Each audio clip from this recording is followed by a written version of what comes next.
Welcome, Mr. Attorney General, and thank you for leading the department with such integrity. We meet today at a momentous time in our history. The country is about to go through a great trial. By this, I do not mean any of the several trials of the former president, but rather a trial of the proposition that we are a nation of laws, committed to the rule of law, and that no one is above the law. It is a proposition well known around the world because it is the one essential ingredient in all democracies. We have all professed our belief in this principle, but it has never been truly tested, not like it is today. In this committee, we are engaged in a portion of that trial.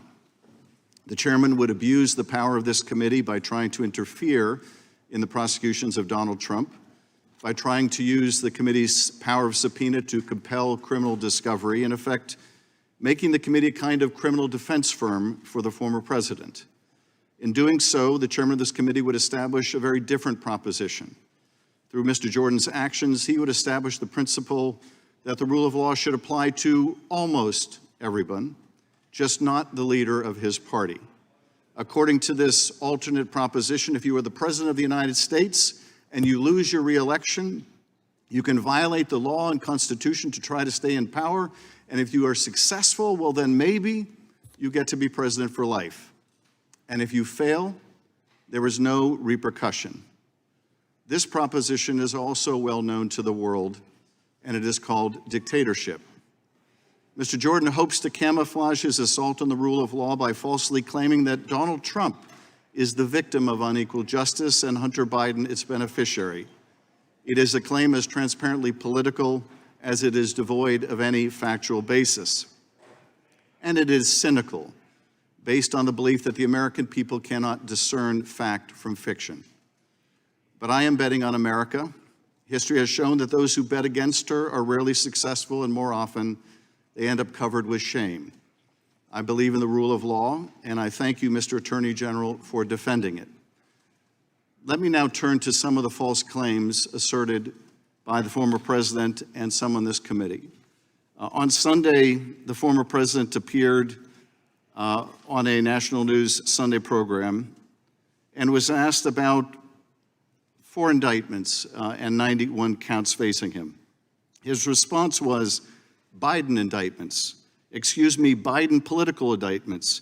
He said to the Attorney General, indict him. Mr. Attorney General, I want to give you a chance to respond. Was the president telling the truth, or was he lying when he said that President Biden told you to indict him? No one has told me to indict, and in this case, the decision to indict was made by the special counsel. So that statement the president made on Sunday was false? I'm just going to say again that no one has told me who should be indicted in any matter like this, and the decision about indictment was made by Mr. Smith. Let me ask you this question about the prosecution of Hunter Biden. The prosecutor in that case, Mr. Weiss, was appointed not by Joe Biden, but he was appointed in the first instance by Donald Trump. Is that correct? That's correct. And he was continued in that position, was he not? He was continued in that position, yes. And Mr. Attorney General, can you imagine the hue and cry you would hear from my colleagues on the other side of the aisle if you had removed him from that position?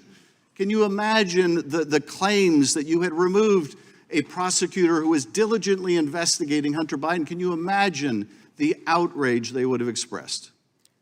I can say that during my confirmation hearing, I discussed with many senators on that side of the aisle their desire and actual insistence that Mr. Weiss be continued to have responsibility for that matter. And I promised, and I said at my confirmation hearing, that he would be permitted to stay and that I would not interfere. And Mr. Attorney General, that was exactly the right decision.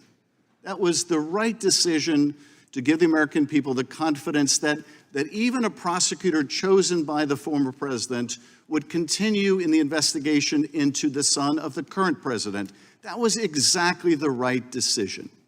Exactly the right decision. And my colleagues on the other side of the aisle would have been screaming if it were otherwise. But their attack on you is completely devoid of fact, of principle. But I appreciate you doing the right thing for the Department of Justice and, more importantly, the right thing for the American people. I yield back.